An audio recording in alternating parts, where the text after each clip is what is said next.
우리 성도님들 한 여섯 동안 평안하셨습니까?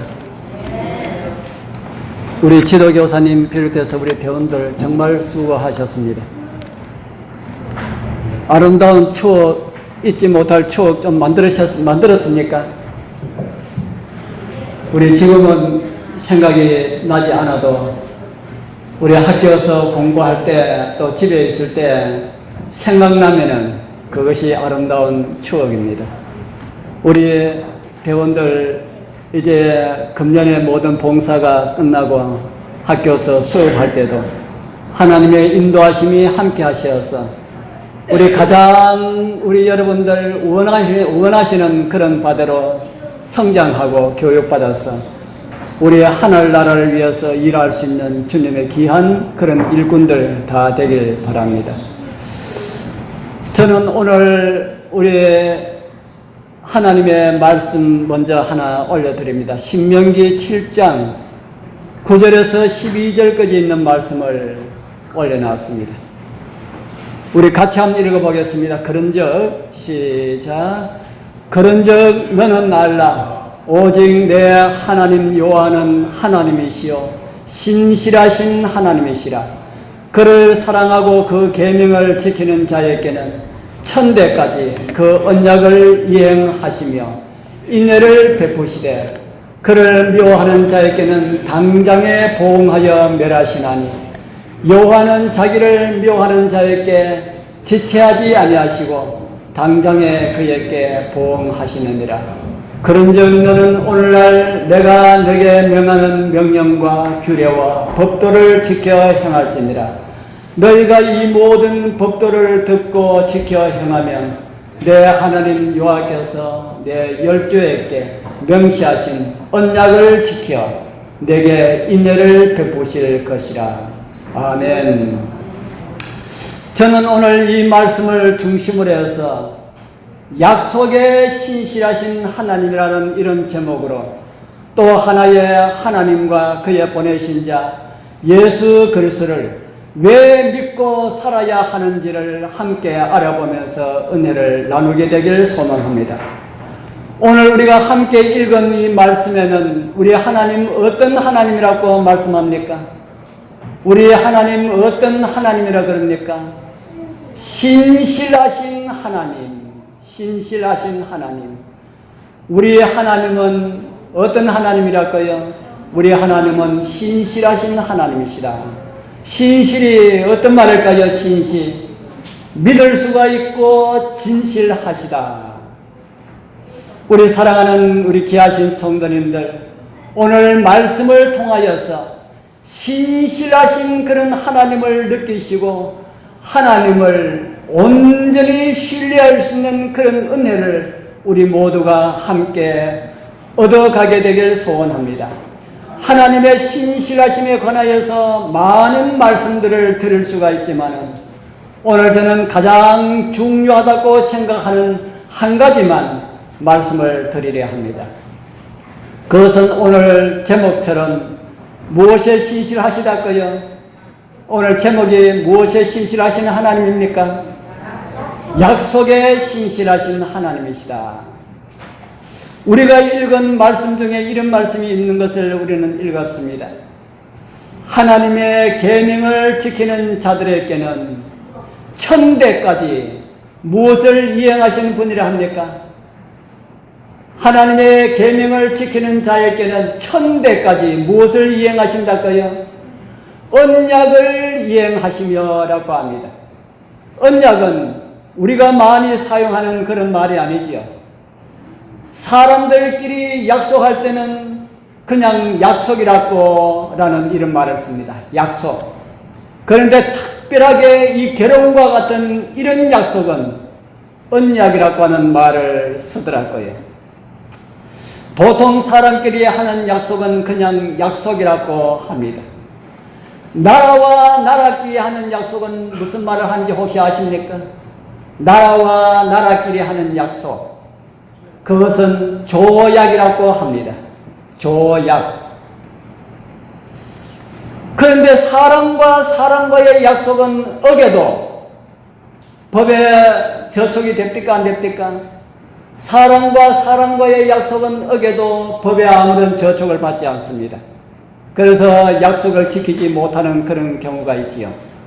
그런데 나라와 나라 사이에 맺은 이 조약을 어기면은 유엔에 의하여서 제재를 받게 됩니다. 그래서 때로는 강한 나라가 약한 나라에 강제로 조약을 맺도록 해서 국제법으로 합법적으로 나라의 주권을 빼앗을 이런 경우가 왕왕 생깁니다. 그 대표로 누가 당해보았습니까? 그 대표로 누가 당해보았다고요? 우리나라가 당해보았지요. 1876년에 일어난 강화조약 또는 병자년에 이루어졌다고 해가지고 병자수호조약이라고 불려지는 일본이 우리나라를 보호해 주겠다는 이런 조약을 강제로 맺었습니다. 그리고 1905년에는 을사보호조약을 강제로 맺어가지고 우리나라를 일본의 속국으로 만들어 버렸습니다. 그러한 조약을 통하여서 이제 나라와 나라끼리의 이런 조약을 통해서 만들어졌기 때문에 유엔에서는 어떻게 이루어졌는지 잘 알지 못하고 그냥 그것을 인정을 해버렸습니다.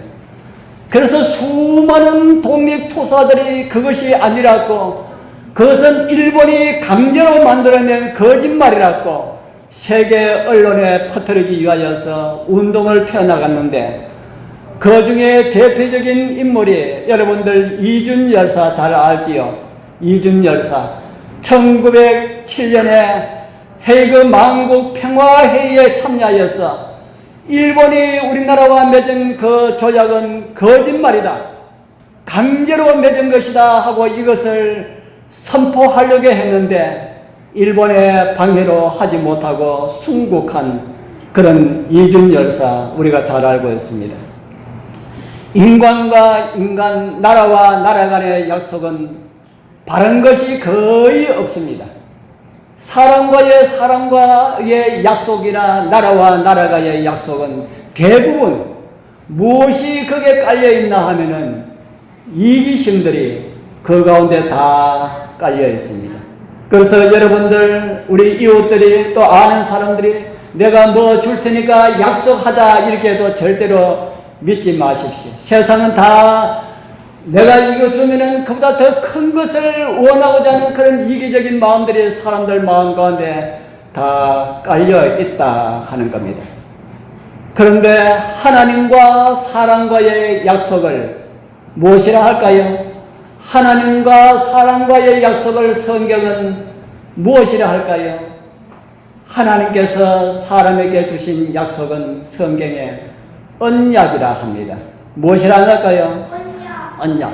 사람은 하나님께 약속할 수가 없습니다. 우리 여러분들, 우리가 연약함을 다 아시기 때문에 약속 안 해도 괜찮습니다. 하나님이신데 이거 틀림없이 이거 하겠습니다, 이런 약속 하지 마십시오. 왜냐하면 그런 약속 해놓고 지키지 않는 것보다는 안 하는 것이 훨씬 더 낫기 때문입니다. 약속은 하지 않더라도 결심은 할 수가 있습니다. 내가 이것을 해야 되겠다는 이런 결심까지 우리가 하지 않으면은 안 되지요. 결심은 하지만은 약속은 하지 마시라 하는 겁니다. 그런데 우리 하나님께서 우리에게 주시는 약속들은 거의 대부분이 일방적인 약속입니다.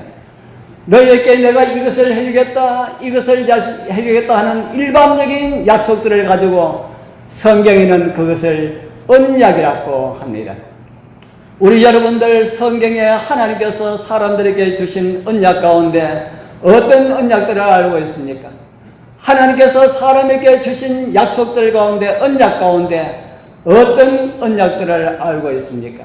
제가 이렇게 말씀을 드린다면 성경을 조금 아시는 분들은 머리가 막 돌아갑니다. 아, 하나님의 약속, 하나님의 언약 이런 것이 있지 하고 이렇게 머리가 막 돌아갈 겁니다. 그런데 우리가 알지 못한다면 머릿속에 돌아갈 것이 없지요. 성경에 보면은 하나님께서 아브라함에게 나타나셔서 아브라함과 관련된 많은 약속들을 우리에게 말씀을 해주고 있습니다. 하나님께서 아브라함을 우상 숭배가 가득하였던 그러나 문명의 도시였던 갈대아 우리라고 하는 땅에서 아브라함을 불러내셨습니다. 그리고 내가 너에게 지시하는 땅으로 가라고 그렇게 하셨습니다. 그래서 지금 아브라함이 가나안 땅에 거하게 되었습니다. 그리고 이 땅을 너와 너의 자손에게 줄 것이다, 이렇게 하나님께서 아브라함에게 약속을 하셨습니다.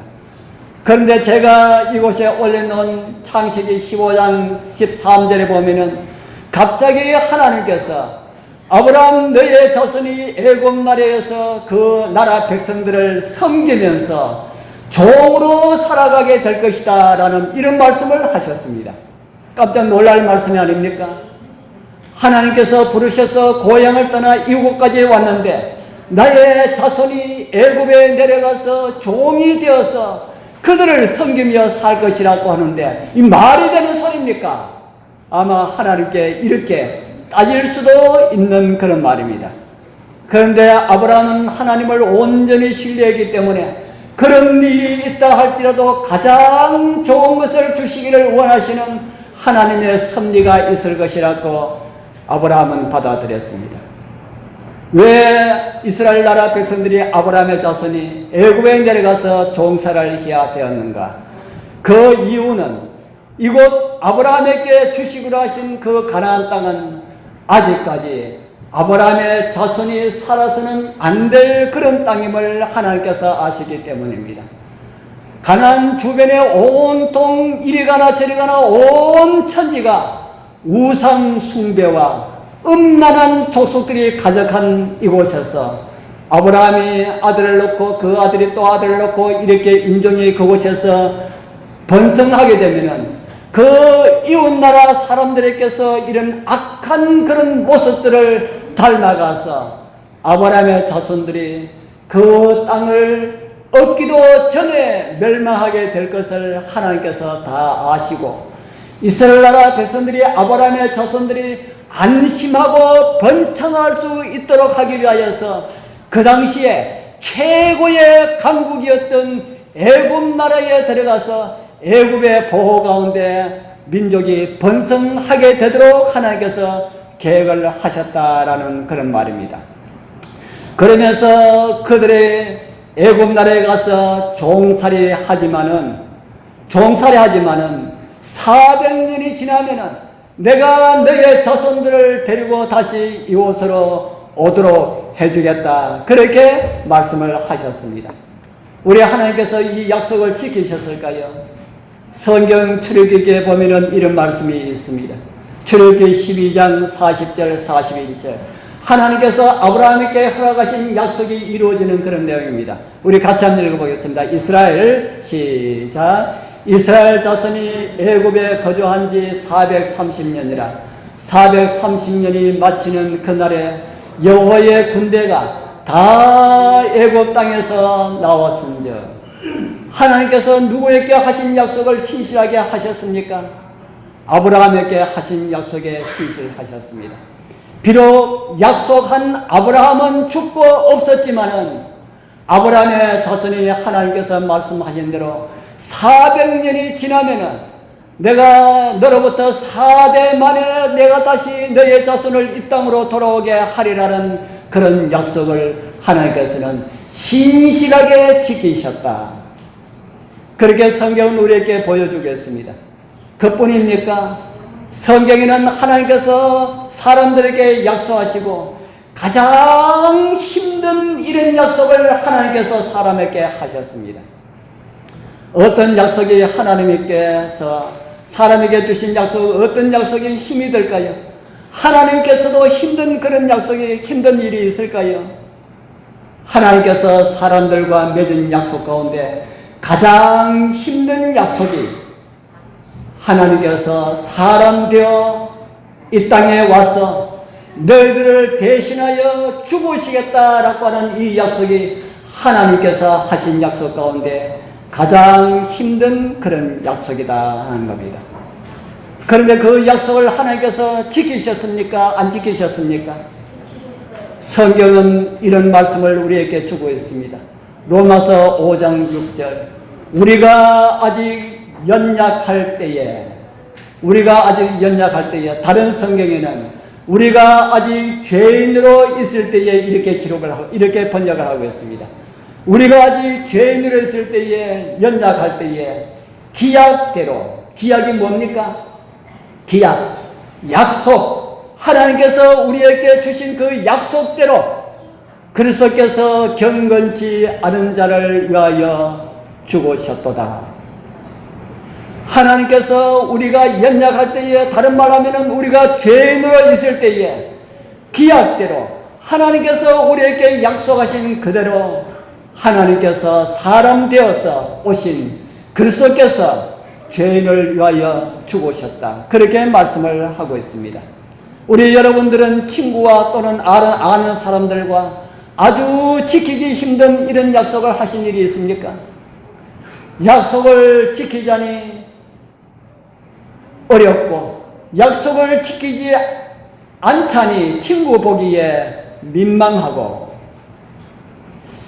그래서 정말 힘든다라고 하는 이런 약속을 한 일이 있습니까? 그런데 하나님께서 사람에게 하신 약속은 어떤 약속이라도 하나님께서 다 지키셨다.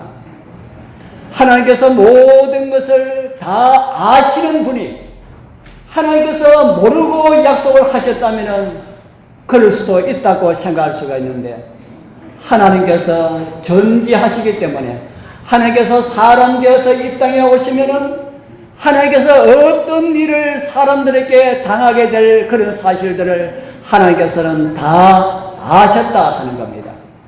다 아시면서도 하나님께서 약속을 하셨다. 우리 여러분들, 예수님께서 이 땅에 오셔서 어떤 고난을 당하셨습니까? 오늘날 수많은 기독교에서는 해마다 3월달이 되면은 그리스도의 순환주간을 보냅니다. 그리스도의 순환주간이 어떤 것인가 하면은 예수님께서 가장 고생을 많이 했던 그 한 주일을 순환주간으로 이렇게 정하여서 기독교에서 그날을 거룩하게 그렇게 보내고 있다 하는 겁니다. 그런데 우리 교회에서는 그거 하지 않습니다. 왜 하지 않을까요? 우리 교회에서 왜 그런 일을 하지 않을까요? 다른 교회보다 우리 교회에서는 예수님의 순환이 어떤 것이다 라고 하는 것을 너무 잘 알고 있기 때문에 그냥 그런 순환 기간 그거 지키는 것으로 안 된다 하는 겁니다. 우리 여러분들, 예수님의 고난과 관련된 영상 하나를 보여드리겠습니다.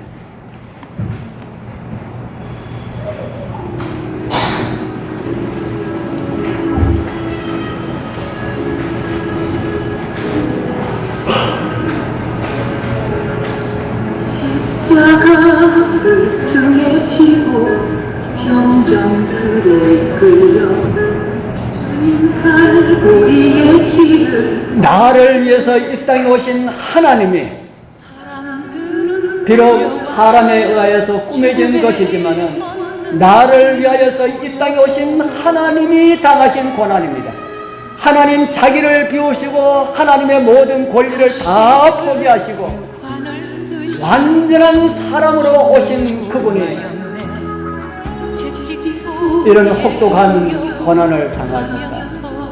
아마 실물은 저의 생각에는 이보다 더할 것이다 라고 생각합니다. 왜냐하면 사단이 하나님께서 사람 되어 오셨을 때에 하나님의 그 권능을 사용하지 못했을 때에 얼마만한 심한 모욕과 고난을 주기를 원했을까. 저는 이거 보면서 이 정도는 아무것도 아니었을 것이다 라는 그런 생각을 합니다.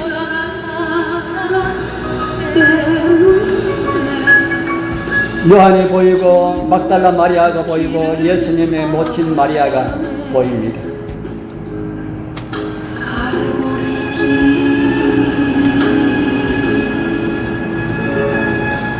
사람들은 말을 했네.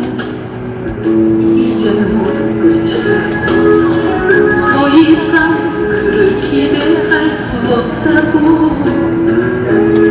자신마저 못 구원한 그런 메시아일 수가 없다고.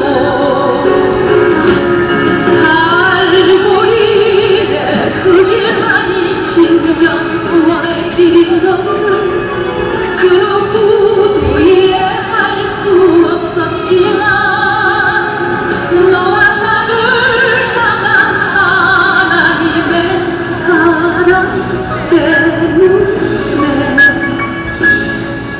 주님은 그 길을 걸어가셨네. 고난의 길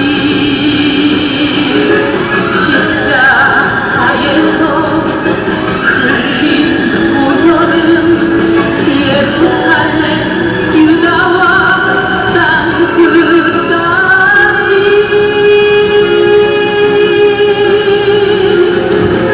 구원의 강물이 되어 온 세상을 적셨네. 세상의 모든 죄를 대속했네. 모두 비웃어처럼 하며 떠났던 바로 그 길을 온 전시에서 흐르는 피가 십자가 나무를 타고 내려온 것이 보였지요. 생명의 길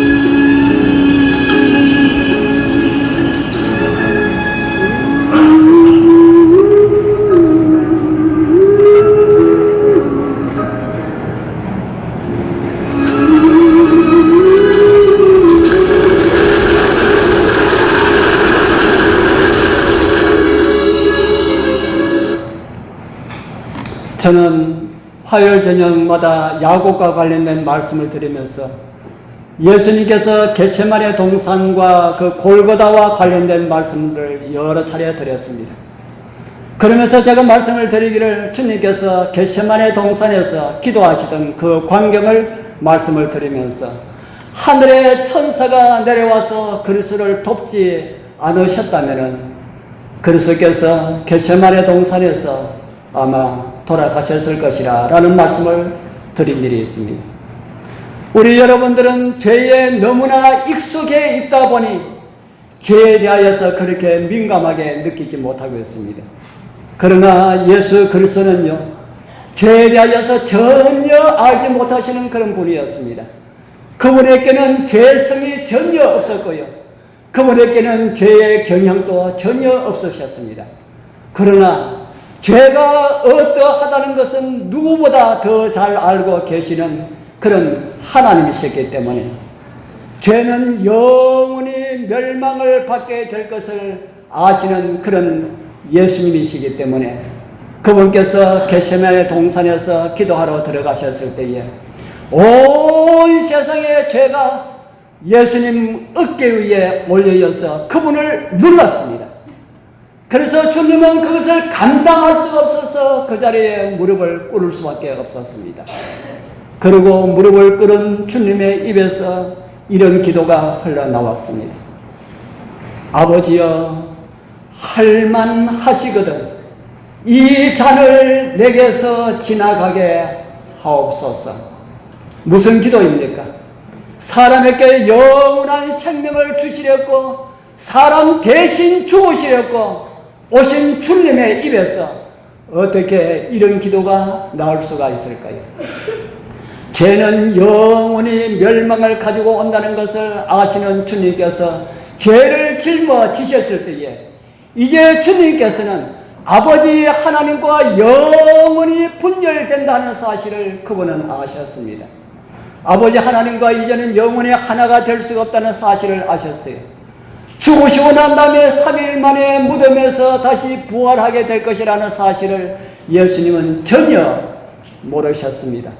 이런 생각이 예수님의 머리를 눌렀을 때에, 어깨를 눌렀을 때에 그의 속에 작은 핏줄 모세 혈관들이 다 파괴가 되었습니다.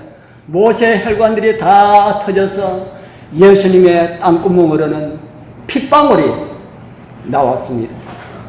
성경에 보면은 예수님 이마에 땀과 피와 같은 땀방울이 흘러내렸다 그렇게 말씀을 하고 있습니다. 그것은 더워서 흘러내린 땀이 아니라 모세 혈관이 터져가서 나오는 핏방울이었습니다. 3월 추운데, 날씨가 더운 것이 아니라 추운데 기도하는 예수님 이마에 무슨 땀이 떨어지겠습니까?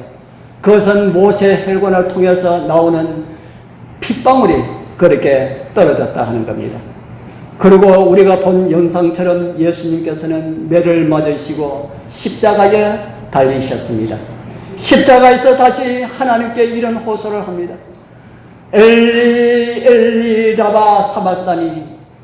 이것을 우리말로 번역하면은 나의 하나님 어찌하여 나를 버리셨나이까 라는 이런 뜻이라고 합니다.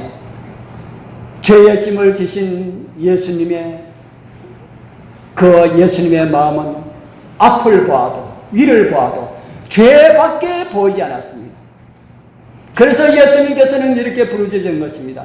나의 하나님 어찌하여 나를 버리셨나이까.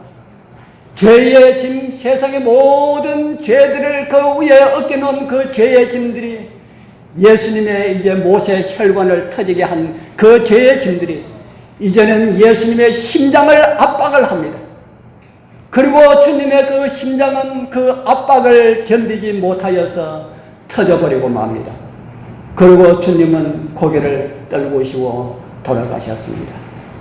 제가 말씀드리고 싶은 것은요, 전지하신 하나님, 모든 것을 다 아시는 하나님께서 이런 것을 다 아시면서도 우리에게 약속을 하셨다 하는 것입니다.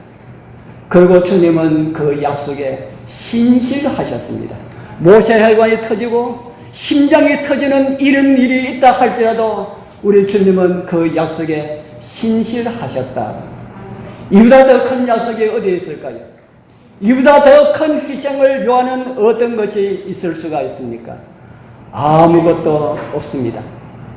가장 큰 희생을 요하는 하나님이 사람 되어 오심 또 이렇게 이루셨는데 우리 하나님께서 우리를 위하여서 못 이루실 것이 아무것도 없다 하는 겁니다. 내가 너와 함께 하리라. 내가 너를 도와주리라. 너의 병을 고쳐주리라. 너의 자손을 번성케 하리라. 이런 약속들이 성경에 아주 많이 기록되어 있습니다. 시작 때 읽은 말씀, 하나님의 계명을 지키는 자들, 다른 말로 하면 하나님의 말씀에 순종하는 자들에게 그 약속을 주시겠다 이렇게 말씀하셨는데, 이 약속을 믿으시고 하나님의 약속에 따라서 하나님의 말씀에 순종하는 사람들에게는 성경에 기록된 모든 약속들이 다 이루어질 것입니다. 그런데 그런 약속들을 버리고요, 짓밟고요, 나와 상관없는 것으로 어기고 불신하는 사람들, 하나님의 말씀에 불순종하는 사람들, 자기 길을 고집하고 가는 그런 사람들에게 어떤 일이 있을까요? 하나님의 말씀을 짓밟은 사람들에게는 우리 주님께서 당하신 그 고통과 같은 고통으로 마지막을 장식하게 될 것임을 성경은 우리에게 가르쳐주고 있습니다. 제가 여러분들에게 협박을 하기 위해서 드린 말씀이 아닙니다. 정말 하나님의 약속을 버리지 마시기를 바랍니다. 약속을 지키시는 신실하신 하나님, 우리 끝까지 신뢰하는 그런 믿음 가지셨다가 아직 이행되지 않는 하나의 약속에 남아있습니다. 구원받은 사람들을 구름 타고 데리러 오시겠다고 하는 그 약속에 아직 남아있습니다.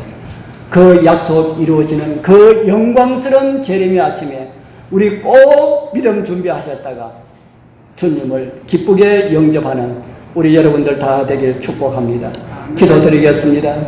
하늘에 계시는 거룩하신 우리 아버지 하나님, 오늘 우리에게 약속을 지키시는 하나님을 보여주셔서 감사합니다. 죄인을 구원하시려고 엄청난 약속을 하시고 그 약속을 지키시기에 얼마나 힘이 드셨습니까? 그래도 포기하지 않고 우리를 위해서 그 약속 지켜주신 주님 정말 감사합니다. 이제 우리도 주님 말씀에 순종하면서 살아가게 하옵소서. 그리고 우리를 데려오시는 주님을 만나기 위하여 준비하게 하여 주옵소서. 세상의 모든 것은 변하여도 변하지 않는 주님의 약속을 믿고 살아가게 하옵소서. 예수님 이름으로 간절히 기도드리옵나이다. 아멘.